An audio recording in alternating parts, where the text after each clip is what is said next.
ఇక్కడ 13వ అధ్యాయము సంఖ్యాకాండం 30వ వచనంలో తీద్దాం. కాలేబు మోషే ఎదుట జనులను నెమ్మరపరిచి మనము నిశ్చయముగా వెళ్ళుదుము, దాన్ని స్వాధీనపరుచుకుందుము, దాన్ని జయించుటకు మన శక్తి చాలునెను. మొట్టమొదటిగా దృఢమైన విశ్వాసం ఉన్న వ్యక్తి ఏమంటాడంటే, చుట్టూ ఉన్నవాడు మాటలు వెనకాయ వ్యతిరేకత ఉంది మనకి. ఎందుకు మోషేతో అంటున్నాడు నాయకుడితో, కింద ఉన్న వ్యక్తి కాలేబు అంటే ఒక కాలేబులా ఉండాల సంఘంలో, ఒక కాలేబులా అనుకుంటారు. కొని ఏమైంది, మన విశ్వాసం మందే. ఆయన అంటాడు, భలే అంటాడు ఆ మాట, మనము నిశ్చయముగా డెఫినెట్లీ మేము వెళ్తున్నాం, అంతే వెళ్తాం, వెళ్ళి కొడుతున్నాం, అంతే వెళ్తున్నాం, వెళ్ళి వ్యతిరేకత ఉన్నప్పటికీ దృఢమైన సంకల్పం ఉన్న వ్యక్తి మొట్టమొదటిగా వెళ్ళి సంపాదించుకుని స్వాధీనపరుచుకునే కృప దేవుడు మనకి ఇస్తాడు. ఇది మొట్టమొదటిది. అంటే చుట్టూ రాక్షస విధానాల్లో ఉన్న మనుషులు ఉన్నప్పటికీ కాలేబు ఆ యొక్క నాయకుడికి ఓ బలాన్ని ఇచ్చాడు. ఆ బలం ఏంటో తెలుసా? మనం వెళ్తున్నాం, స్వాధీనపరుచుకోబోతూ ఉన్నాం, మనం పెడుతున్నాం, నింపబోతూ ఉన్నాం, మనం మాట్లాడుతున్నాం, దేవుడు ఆ మాటలను గొప్ప చేయబోతూ ఉన్నాడు. అంతే. ఇప్పుడు అలాంటి టీమే నాకు ఉంది, ఫస్ట్ నుంచి ఉన్న టీం కూడా మా టీము అటువంటి టీమే. ఎందుకంటే చేద్దామంటే చెయ్యునుగాక. రెండవది దానిలోనే దృఢమైన విశ్వాసంలో 14వ అధ్యాయం 6వ వచనంలో ఉంటుంది, అప్పుడు దేశమును సంచరించి చూచిన వారిలో నుండిన నూను కుమారుడు యెహోషువయు ఎన్నపు కుమారుడు కాలేబు బట్టలు చించుకొని ఇశ్రాయేలు సర్వ సమాజముతో మేము సంచరించి చూచిన దేశము మిక్కిలి మంచి దేశము. తర్వాత అంటాడు, యెహోవా మన యందు ఆనందించిన ఆ దేశములో మనల్ని చేర్చి దాన్ని మనకిచ్చును, అది పాలు తేనెలు ప్రవహించు దేశము. పక్కల్ని ప్రోత్సహిస్తూ ఉన్నాడు, కమాన్, మేము చూసాం. ఏం చూసాం? అది పాలు తేనెలు ప్రవహించే దేశం. మేము చూసాం, ఆ దేశం చాలా ధనిక దేశం. మేము చూసాం, అది చాలా గొప్ప దేశం.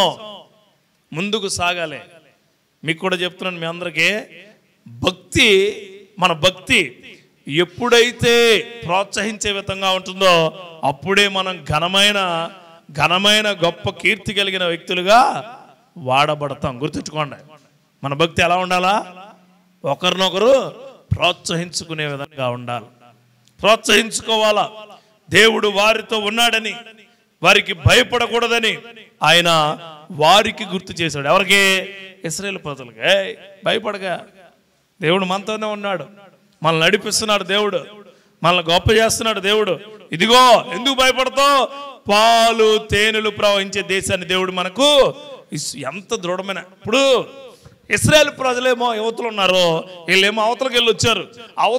అవతల ఉన్న అక్కడున్న ఇల్లు కోసమో మనుషుల కోసమో అక్కడ ఉన్నాయి చెప్పట్లా. ఏం చెప్తున్నాడు? అక్కడికి వెళ్తే మనం బాగుంటామని చెప్తున్నాడు. ఆ విశ్వాసం మనకి ఇవ్వాలి. ఎవరికి? జనాలకు. ఏమని? దేవుడి దగ్గరికి వస్తే నీ బ్రతుకు బాగుంటుంది, దేవుడితో ఉంటే నీ క్రియలు బాగుంటాయి, దేవుడితో ఉంటే నీ యొక్క ఆలోచనలు బాగుంటాయని చెప్పాలి. 85 సంవత్సరాల తర్వాత మరలా ఓ మాట ఉంటుంది అయింది. 85 సంవత్సరాలు అంటే యెహోషువ గ్రంథానికి వెళ్ళిపోండి. 85 సంవత్సరాల తర్వాత యెహోషువ గ్రంథం 14వ అధ్యాయం 12వ వచనంలో ఉంటుంది, కాబట్టి ఆ దినమున యెహోవా సెలవిచ్చిన ఈ కొండ ప్రదేశమునకు దయచేయము, అనాకీయులను ప్రాకారం గల గొప్ప పట్టణములను అక్కడ ఉన్న సంగతి ఆ దినమున నీకు వినబడును. యెహోవా నాకు తోడై ఉండిన ఎడల యెహోవా సెలవిచ్చినట్టు వారి దేశమును స్వాధీనపరుచుకున్నాడు. అంటే 85 years, 85 సంవత్సరాల తర్వాత అదే కాలేబు చెబుతూ ఉన్నాడు, దేవుడు ప్రణాళికలో ఈ దేశానికి మనం వచ్చి ఉన్నాం. మనం 10 ఏళ్ళు అయిపోతుంది, 10 years కంప్లీట్ అయిపోతుంది. మేబీ సంఘం పెట్టి 1 yearకి వస్తుంది. కానీ దేవుడు క్రియలతో చెప్తున్నాను మీకు, మనం అదే జనాంగం ముందు ఇదే మాట చెప్పబోతూ ఉన్నాం. హల్లెలూయా. ఏ జనాంగం? ఏ జనాంగం అయితే మనకుంటుందో అదే జనాంగం ముందు నేను కాదు మీకు మీరుగా నిలబడి నా దేవుడు మమ్మల్ని గొప్ప చేసి ఉన్నాడు. ఎంత గొప్ప మాట అండి. ఇలాంటి దృఢమైన సంకల్పం ఖచ్చితంగా మనకు ఉండాలి. ఇంకో మాట చెప్తాను ఇక్కడ. ద్వితీయోపదేశకాండం 1వ అధ్యాయము 36వ వచనం. మీ అందరికీ కూడా వేచి చూడాలి. ఎంతకాలమైనా వేచి చూడాలి. ఎంతకాలమైనా. మొదటి అధ్యాయం 36వ వచనంలో ఉంటుంది మాట. ఏమని? ఎప్పుడునే కుమారుడిని కాలేబు తప్ప మరి ఎవరునూ చూడడు. అతడు పూర్ణ మనస్సుతో యెహోవాను అనుసరించును గనుక అతడు దానిని చూచును. అతడు అడుగు పెట్టు దేశమును నేను అతని సంతానముకు ఇచ్చేదని ప్రమాణము చేసెను. ఇతరులు అరణ్యంలో నశించిగా కాలేబు దేవుడు మాటను పట్టుకున్నాడు. ఆమేన్. మనం ఓకే మన లైఫ్ అయిపోద్ది, కానీ మన తర్వాతి తరతరాలకు దేవుడు తన అద్భుతమైన కార్యాన్ని స్వాస్థ్యంగా ఇస్తాడు. హల్లెలూయా. కాలేబు అదే నమ్మడండి. కాలేబుకి వచ్చిన మాట ఏంటో తెలుసా? ఇదిగో కాలేబు, నీకు నీ కుమారులకు మిగిలిన వాళ్ళు పట్టుకోలేదు, మిగిలిన వాళ్ళు సరిగా లేరు, మిగిలిన వాళ్ళు పూర్ణ హృదయంతో లేరు, కానీ నీకు నీ కుమారునికి నేను వాగ్దాన దేశాన్ని ఖచ్చితంగా ఇవ్వబోతూ ఉన్నాను. ఆ వాగ్దానపు దేశము దేవుడు మనకు కూడా దయచేయనుగాక. మనకు కూడా అదే వాగ్దాన దేశం. జేజిఎం వర్షిప్ సెంటర్ అన్నది దేవుడి యొక్క వాగ్దాన దేశంలో అనేక ఆత్మలను ఆయన వైపు పురికొల్పే విధంగా ఉండాలి. అనేకమైన జనాంగము దేవుడి క్రియల్లో ఉండాలి. అబ్రహాము వృద్ధాప్యంలో ఉన్నప్పటికీ దేవుడు బిడ్డ అనే వాగ్దానాన్ని పొందుకున్నాడు. అబ్రహాము వృద్ధాప్యంలో ఉన్నప్పటికీ దేవుడు ఇచ్చిన వాగ్దానంలో అబ్రహాము దీవించబడ్డాడు. ఈరోజు ఇక్కడ ఉన్న వాళ్ళందరము కూడా అలాంటి దృఢమైన సంకల్పంతో ముందుకెళ్ళాలి. మొట్టమొదటిది. రెండవది బద్ధకం వచ్చేసి, అంటే దేవుడికి సమర్పించిన సమయాన్ని దేవుడికి ఖచ్చితంగా ఇవ్వాల్సిందే. మన తమ్ముడితో మాట్లాడుతూ అంత దూరం నుంచి నేను ఎందుకు వస్తానన్నా, వాక్యం అనేది మనలో ఫలింతేనే వస్తాను. ఆమేన్. వాక్యం అనే ఫలింపు లేకపోతే ఎవరు సేవలో ఉన్నప్పుడు అనేకమైన ఉంటాయి, ఇబ్బందులు ఉంటాయి, కష్టాలు ఉంటాయి, కన్నీళ్ళు ఉంటాయి. ఏదో ఆశీర్వాదానికో ఏదో ఆశపడో దేవుడు మనకి ఏదో ఇస్తాడనో దేవుడి దగ్గరికి వెళ్తే అన్ని కాదే కాదా అన్నాడు. ప్రతికూల ప్రభావాలు ఏమైనప్పటికీ కాలేబు కూడా అలాగే నిలబడ్డాడు. చూద్దాం మనం ఒకసారి. అంతేగాని ఫర్ ఎగ్జాంపుల్ నా జాబ్ పోద్దండి, నా వ్యాపారం పోద్దండి, నాది అది పోద్దండి, ఇది పోద్దండి అంటే అవన్నీ ఉంటాయి. దేవుడిని దగ్గర నుంచి వెళ్ళిపోతాడు. గెహజీ అనే వ్యక్తి దేనికి ఆశపడ్డాడు? ఇచ్చే తాయిలాలకి ఆశపడ్డాడు. నయమాను, గెహజీ. ఆ కథలో కుష్టు వ్యాధి అక్కడ పోయింది, ఇక్కడికి వచ్చింది. దేవుడి దగ్గర ఉంటే ఆశీర్వాదాలు వస్తాయి. దాన్ని నిలబెట్టుకోవటమే గొప్ప కృప. హల్లెలూయా. ఆశీర్వాదాలు నిలబెట్టుకోవడం చాలా ఉత్తమమైన పని. ఖచ్చితంగా భయం సందేహాలు చుట్టుముట్టినప్పటికీ కాలేబు తన యొక్క అద్భుతమైన ప్రణాళికలో ధైర్యంగా నిలబడ్డాడు. అది దేవుని యొక్క ప్రణాళిక మాత్రమే. సంఖ్యాకాండంలో ఉంటుంది 13వ అధ్యాయంలో మళ్ళీ ఉంటుంది. కాలేబు కోసం ఉంటుంది సంఖ్యాకాండం 31వ అధ్యాయంలో 31వ వచనంలో ఉంటుంది. అయితే అతనితో కూడిపోయిన మనుషులు ఆ జనులు మనకంటే బలవంతులు. చూసుకోండి, ఆ జనులు మనకంటే బలవంతులు, మనం వారి మీదకి భోజాలమనిరి. మరియు వారు తాము సంచరించి చూచిన దేశము గూర్చి ఇశ్రాయేలుతో చెడ్డ సమాచారము చెప్పి, మేము సంచరించి చూచిన దేశము తమ నివాసులు భక్షించు దేశము, దానిలో మాకు కనబడిన జనులందరూ ఉన్నత దేహులు. ఎలా చెప్తున్నారు చూడండి, ఎంత దారుణం. 10 మంది వేగుల ప్రభావానికి, అంటే 12 మంది వెళ్ళారండి అక్కడికి. 2 మంచిగా ఉందని చెప్పారు, 10 మంది ఏమో చెడ్డదని చెప్తున్నారు. ఎవరికి? ఇశ్రాయేలు ప్రజలకి. ఎలా ఉంటుంది? భయం వేసేది కదా. 4 మనుషులు వెళ్ళి ఒక మనిషి అంతా బాగుంది, 3 మనుషులు ఏం బాగాలేదంటే ఎట్టా ఉంటుంది? అయినా సరే ఇతరులు భయాన్ని వ్యాపింప చేస్తూ ఉండగా ఈ కాలేబు విశ్వాసం కొరకు మాట్లాడాడు. మన జీవితాల్లో అదే జరగాల. ఇబ్బందికరమైన క్షణాలు, ఇబ్బందికరమైన మనుషులు, ఇతరితర భయాలు నీకు సృష్టించినప్పుడు ఆ దేవుడు మనతో ఉన్నాడు అనే విశ్వాసము మనల్ని అద్భుతమైన ప్రభావాల వైపు నడిపిస్తుంది. అది కాలేబు చేసి ఉన్నాడు. నా సహోదరి సహోదరుడా, చుట్టూ ఉన్న వాళ్ళు అనొచ్చు, నీ ఆరోగ్యం బాగలేదు, నీ కుటుంబం బాగలేదు, నీ క్రియలు బాగలేదు, చుట్టూ ఉన్న పరిస్థితులు బాగలేదు. నీకుండాల లోపల ఏమని, దేవుడు నాతోనే ఉండి ఉన్నాడు, ఆయన నన్ను నడిపిస్తున్నాడు. నేను ఎప్పుడు ఈ విశ్వాసాన్ని నమ్ముతాను. బాగుంటాం.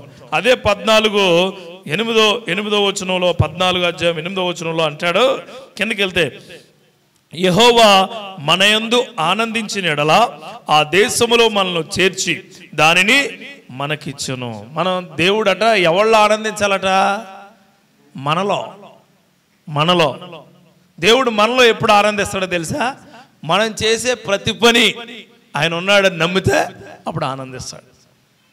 మళ్ళీ చెప్తున్నాను, మనం చేసే ప్రతి పని ఆయన ఉన్నాడని నమ్మాలి. ఆ దేవుడు ఉన్నాడు. చిన్నది మొదలుపెట్టిన, చిన్నది మనం కొనుక్కున్న, చిన్నది మనం స్టార్ట్ చేసిన, ఎలాంటిదైనా ఆ దేవుడి యొక్క చిత్తమే ఇది, ఆ దేవుడే ఇది ఇచ్చి ఉన్నాడు. అప్పుడు చుట్టూ ఎంతమంది ఏమన్నా ఇచ్చిన వస్తువుని దీవిస్తాడో నిన్ను దీవిస్తాడు దేవుడు. ఇచ్చిన వస్తువుని నిన్ను కూడా. మన కుటుంబాల్లో అది ఖచ్చితంగా ఉండాల. మనుషుల కంటే దేవుణ్ణి నమ్మాలి అనే ఆలోచన మనకి ఉండాలి. మనుషుల్ని కాదు, మనుషుల్ని ప్రేమించు, కానీ దేవుణ్ణి ఇంకా ఎక్కువగా ప్రేమించు. ఈరోజు ఇతను 80 సంవత్సరాలు వచ్చిన తర్వాత కూడా ఈ మాట మారలేదన్నాను కదా. అప్పుడు కూడా అంటాడు, చుట్టూ ఉన్నవాళ్ళు అంటారు, యెహోషుతో కాలేబుతో ఉన్నవాళ్ళు ఏమంటారు తెలుసా? పని అవదండి, ఎందుకు మీరు మళ్ళీ ఎరుకోకూడదు అంటున్నారు? అవదు అంటే మనోడేమన్నా, ఆ రోజు ఆ సత్యవార్త మన చెవులకు వచ్చింది. ఈ రోజు ఈ యొక్క బల ప్రభావాలు కూడా మనతో. యెహోషుతో ఏమంటాడు? యెహోషువా, నీకు గుర్తుందా? ఆ రోజు మనకి దేవుడు ఇచ్చాడు ఒకటి వాగ్దానం, అది నెరవేరింది. ఈ రోజు కూడా దేవుడు మనకి ఇంకోటి ఇవ్వబోతున్నాడు, ఇది నెరవేరబోతూ ఉంది. యెహోషువ చిన్నోడు, కాలేబేమో పెద్దోడు. ఈ కాలేబు మాట యెహోషువ విని ఉన్నాడు. ఇంకా అతని దృఢ సంకల్పం ఎలాంటిదంటే, ఈజ్ ఏ వారియర్, సింగిల్గానే నిలబడ్డాడు అతను, సింగిల్. అందుకే నాకు చాలా ఇష్టమైన మాట యెషయా గ్రంథంలో, వారిలో ఒంటరి అయినాడు 1000 మంది అగును. 1000 మంది. నువ్వు ఒంటరిగా ఉన్నప్పుడే నీకు 1000 ఏనుగుల బలం అంటారు కదా, అది ఇస్తాడు దేవుడు. If you are any single person, you are always a tower. Hallelujah. టవర్గా ఉంటాను. తర్వాత ఇంకా మూడోది చూస్తే, రెండోది ఏంటి? మొదటిది అతను దృఢంగా ఉంటాడు, విశ్వాసం. రెండోది చుట్టూ ఏమైనా సరే ఆయన నిలబడ్డాడు. మూడోది ఈజ్ ఎ బ్రేవ్ పర్సన్, ధైర్యవంతుడు. కాలేబు అంత ధైర్యవంతుడు బైబిల్లో నేను చూడాల. ఉన్నారు కానీ వాళ్ళు వేరు, కాలేబు వేరు. చుట్టూ ఉన్న మనుషులందరూ రే ఎందుకు పనిచేయం అంటే పోరాటంగా వెళ్ళాడు కాలేబు. భయం, ఇబ్బంది, కష్టం అన్నీ ఉన్నా దేవుడు నాకు సామర్థ్యం ఇచ్చాడు, దేవుడు నాకు ధైర్యం ఇచ్చాడు, దేవుడు నాకు జీవితాంతము దీన్ని ప్రదర్శించమని చెప్పాడు, పెర్ఫామ్ చేయమని చెప్పాడు. ధైర్యం అంటే మనం అనుకుంటే రాదట, పెర్ఫామ్ చేస్తే వస్తుందట. హల్లెలూయా. పెర్ఫామ్ చేయాల. ధైర్యం అంటే ఏంటి? ఇంట్లో అందరూ వ్యతిరేకంగా మాట్లాడుతున్నా నీ అడుగు ధైర్యంతో ముందుకేయాల. ఆమేన్. ఇంట్లో అందరూ చెయ్యి కాలు ఆడకపోయినా నీ యొక్క క్రియలతో చెయ్యి ముందుకేయాల. దేవుడికి స్తోత్రం కలుగును. అది ధైర్యం. ఆ ధైర్యం దేవుడు మీ అందరికీ దయచేయనుగాక. చూడండి, ధైర్యవంతుల్లో ఒక 2 మాటలు చెప్పి కొద్ది నేను ముందుకు వెళ్తాను. 14వ అధ్యాయము యెహోషువ గ్రంథము 12వ వచనం. కాబట్టి ఆ దినమున యెహోవా సెలవిచ్చిన ఈ కొండ ప్రదేశము నాకు దయచేయము. అనాకీయులను ప్రాకారం గల గొప్ప పట్టణము, అక్కడ ఉన్న సంగతి ఆ దినము నీకు వినబడింది. యెహోవా నాకు తోడైయుండిన ఎడల యెహోవా సెలవిచ్చినట్లు వారు దేశాన్ని స్వాధీనపరుచుకుందురు. ఇక్కడ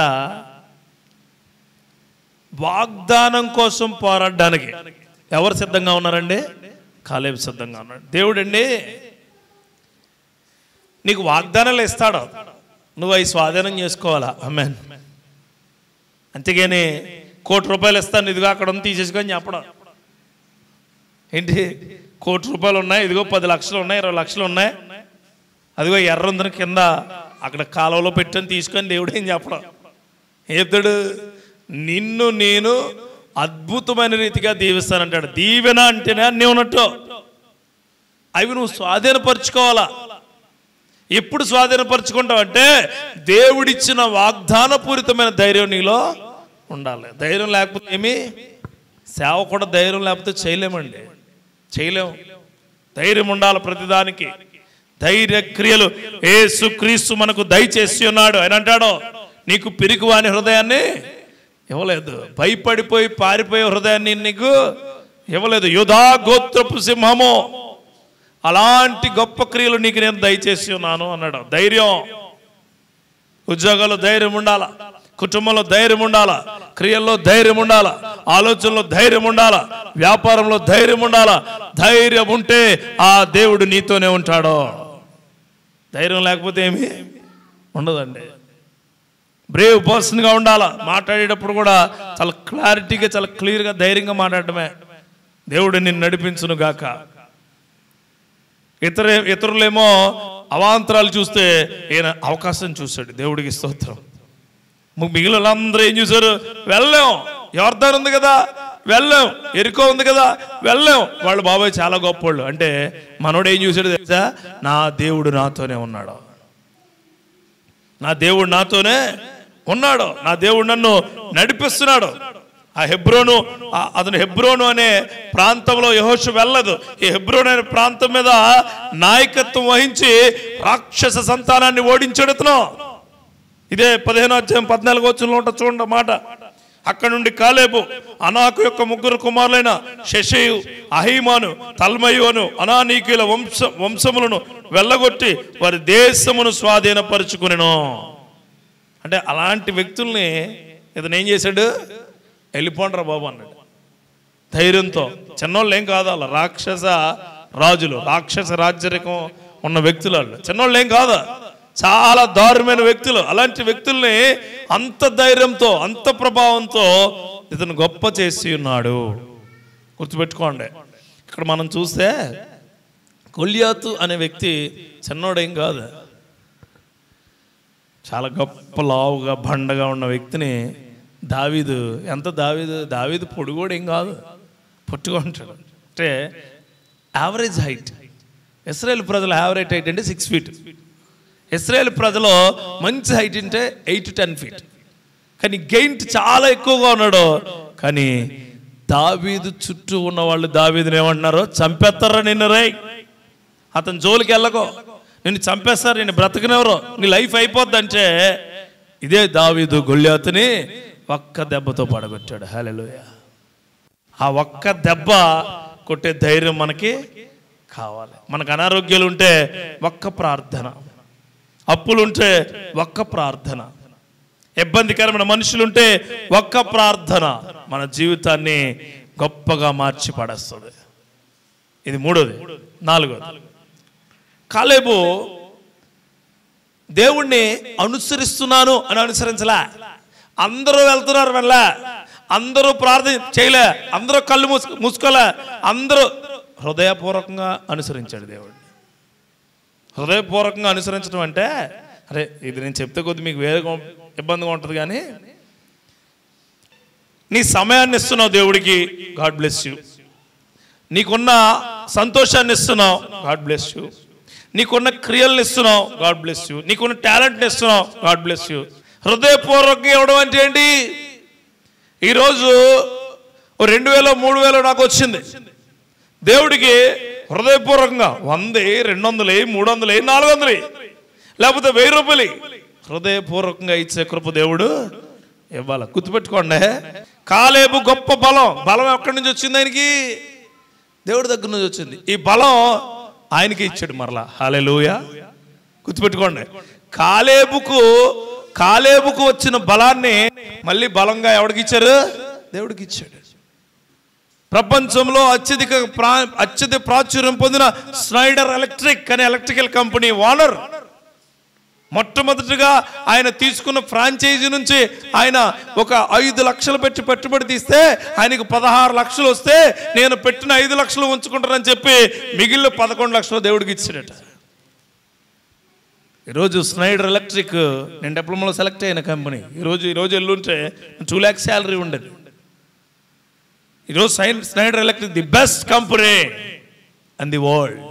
గుర్తుపెట్టుకోండి, దేవుడు మనకి అద్భుతమైన అవకాశాన్ని, అద్భుతమైన శక్తిని, అద్భుతమైన ఆశీర్వాదాలను ఇచ్చి ఉన్నాడు. అది ఎప్పటికీ మీరేంటి కోల్పోవద్దు. దేవుడు మనకిచ్చిన దాన్ని మరలా దేవుడికి ఇద్దాం. చూడండి, ఆయన 2-3 మాటలు చదివి నేను ముగిస్తాను. 14వ అధ్యాయం 13-14 వచనం చూడండి. యోషువ గ్రంథం ఉంటుంది. కాబట్టి హెబ్రోను, ఎపున్నేను, కెనీజీను కుమారుడైన కాలేబునకు నేటి వరకు స్వాస్థ్యముగా ఉన్నది. దేవుడి కట్ట మనం ఏమిచ్చినానండి, మనం తరతరాలకు ఉంటుందట. ఆమెన్. ఎవరికి ఉంటుందండి? తరతరాలకే నిలిచి ఉంటుంది. పాస్టర్ గారికి ఇవ్వడానికి కాదు, అది ఎవరికి? దేవుడి కార్యాలకి, దేవుడు క్రియలకి. దేవుడి యొక్క అద్భుతమైన నామంలో హృదయపూర్వకంగా ఎవరైతే ఇస్తారో వారు హృదయపూర్వకమైన క్రియల్లో నిలదొక్కునే వారిగా ఉంటారు. ఆమేన్. ఇది 4. 5వ చెప్తాను. 5వది, అసలు ఈ కాలేబు అనే వ్యక్తి వారసత్వపు క్రియలు ఎలాగ ఉన్నాయో చూద్దాం. అసలు కాలేబు ఇవన్నీ చేశాడు కదా, మరి వారసత్వం ఉంటుందంటే అతని వారసులకు కూడా ఈ ఆధ్యాత్మిక స్థితిని దేవుడు అదే స్వాస్థ్యముగా ఇచ్చాను అంటున్నాడు. అంటే ఏంటి? ఖచ్చితంగా నేను నీ కుటుంబానికి, నీ బిడ్డలకు, నీ బిడ్డలకు స్వాస్థ్యంగా ఇచ్చాను. అంటే బిడ్డలకు ఏమిస్తారండి అనొచ్చు? ఆరోగ్యం. అంటే దేవుడు మన బిడ్డల ఎడల ఎంత గొప్ప కృప చూపడండి. అది మన బిడ్డలకి దేవుడు ఆశీర్వాదం ఇచ్చి ఉన్నాడు. మన తల్లిదండ్రులకు దేవుడు ఆశీర్వాదం ఇచ్చి ఉన్నాడు. మన కుటుంబాలకు దేవుడు ఆశీర్వాదం ఇచ్చాడు. అంటే గొప్ప వారసత్వం అంటే దేవుడిది అదే. అంతేగాని రే మా ఇంటి పేరు నిలపాలరా, రే నేను చేయబోయేది నిలపాలరా. ఏంటి నిలపాలి? ఉన్నది పాడు చేస్తాడు. నిలపడం ఏంటి? ఉన్నదే పాడు చేస్తాడు. రాత్రి పాస్టర్ గారు అంటున్నారు, నాకు 2 చర్చలు ఉన్నాయండి, మా అబ్బాయిలకు 2 చర్చలు ఇవ్వనని చదువుతున్నారంట. వాళ్ళు ఏమన్నా అన్నాను, వాళ్ళు ఎన్నుకోబడితే ఎత్తా, లేకపోతే ఇవ్వను. అబ్బా మనకు కనెక్ట్ అయ్యేలాగా ఉన్నాడు నేను చూశాను. అంతే, ఎన్నుకోబడిన వాడే ఆశీర్వదించబడినవాడు. హల్లెలూయా.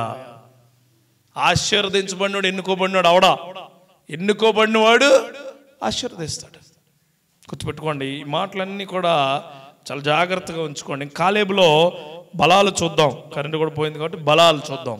కాలేబు బలం ఏంటో తెలుసా? దేవుడి పైన నమ్మకం. అతనికి ఇంకెవరి మీద నమ్మకం లేదు. నా బలం కూడా, మన జేజీఎం బలం కానీ, జేజీఎం వర్షిప్ సెంటర్ బలం కానీ, ఎవరి మీద బలం మనకి? ఎవరంటే బలం? దేవుడే. Only God. మన బిడ్డలు ఆ సాక్ష్యం చెప్పరు. ఏం చెప్తారు తెలుసా? మన బిడ్డలో ఏం చెప్తారు? మీ నాన్న ఏం చేశాడు రా, ప్రేయర్కి వెళ్ళేవాడు. మీ నాన్న ఏం చేశాడు రా, చాలా ప్రసంగాలు చెప్పాడు. మీ నాన్న ఏం చేశాడు రా, వీడియో తీసేవాడు. మీ నాన్న ఏం చేశాడు రా, ఎడిటింగ్ చేయడు. మీ నాన్న ఏం చేశాడు రా, అనేక మీటర్లకు సంధానకర్తగా ఉన్నాడు. మీ నాన్న ఏం చేశాడు రా, దేవుడితో ఎన్నుకోబడినవాడు. ఇలాంటి వాగ్దానం మన బిడ్డలకే మనం ఇవ్వాలి. మనం ఇచ్చేది అదే ఆస్తి. ఆ బలం మనోడు ఇచ్చాడు.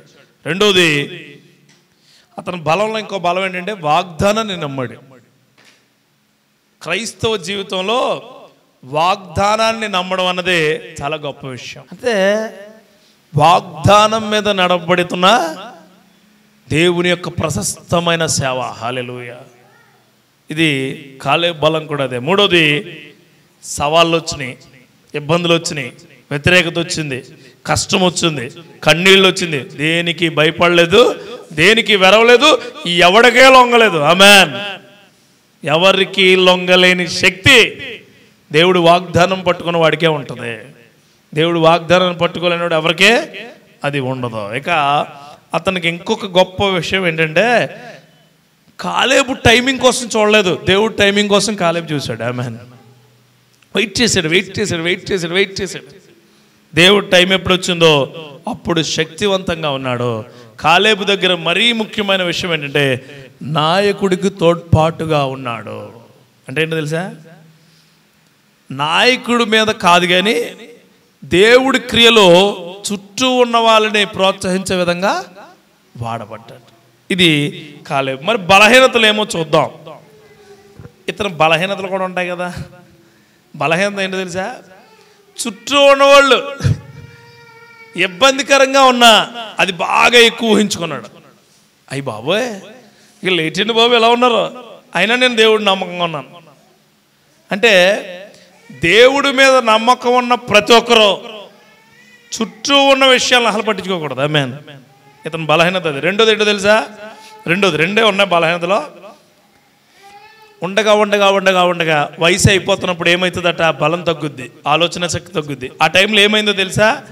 యెహోషువ నమ్మినట్టుగా కాలేబు దేవుణ్ణి నమ్మలేకపోయాడు. ఆధ్యాత్మిక పరిపక్వత లోపించింది. ఎవరో? ఇస్సాకు వలె. ఇస్సాకు ఏమైందండి? వయసు అయిపోయగలదు, కళ్ళు కనిపించలేదు. ఆధ్యాత్మిక పరిపక్వత లోనయ్యి భౌతిక విధానాలకు అట్రాక్ట్ అయిపోయాడు ఇస్సాకు. ఎప్పుడైతే భౌతిక విధానాలకు అట్రాక్ట్ అయ్యాడో పెద్ద యుద్ధం ఆ కొంపలో తయారైంది. ఈరోజు మనకి అది ఉండకూడదు. కాలేబు నుంచి నువ్వేం నేర్చుకోవాలంటే, దేవునిపై దృఢమైన విశ్వాసం విజయాన్ని ఇస్తుంది. ఆమేన్. రెండోది, ఒంటరిగా నిలబడినా సరే సత్యం కోసం నిలబడితే నిన్ను ముఖ్యుడిగా దేవుడు చేస్తాడు. మూడోది, ఆధ్యాత్మిక యుద్ధాల్లో ధైర్యంగా ఎదురు చూడాలి, ధైర్యంగానే ఉండాలి. 4, హృదయపూర్వకంగా దేవుడికి అన్నీ ఇచ్చేవాడిగా ఉండాలి. హృదయపూర్వకంగా ఇవ్వాలండి. ఇసుకునో కసుక్కునో కోప్పడో పాస్ గారు చెప్పారనో కాదు. Examine your self. ఎగ్జామిన్ చేసుకో, నిన్ను పరీక్షించుకో, నిన్ను చూసుకో. దేవుడు నీకు నిజం, ఇది కరెక్ట్, ఇది సరైన హేతువు అంటేనే ఇవి. ఇది ఇంకొక మాట నేను ముగిస్తాను.